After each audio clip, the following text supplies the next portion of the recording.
ආයුබෝවන් අද ජූලි මස 27 වන සඳුදා දිනයයි.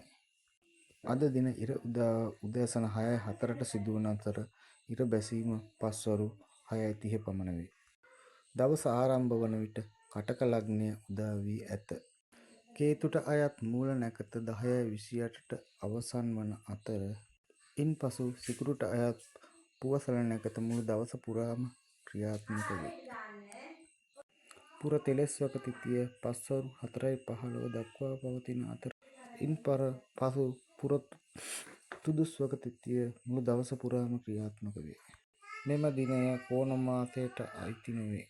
සුබ දිසා ලෙස ගිනිකොන නිරිත බස්නාහිර ගත හැකි අතර සඳු සිටින දිසාව නැගෙනහිර වේ. මරු සිටින දිසාව වයඹ වන අතර යෝගිනී සිටින දිසාව දකුණ වේ. පරිග දෝෂ නැගෙනහිර උතුර පිහිටා ඇත. අද දින රාහු කාලය උදෑසන 7:37 සිට 9:10 දක්වා පවතින අතර රාත්‍රී කාලයේදී රාහු කාලය 7:56 සිට 9:23 දක්වා. මෙවැනි වීඩියෝ දිනපතා නැරඹීමට අපව සබ්ස්ක්‍රයිබ් කර තියාගන්න. ඔබ සැමට සුබ දවසක් වේවා.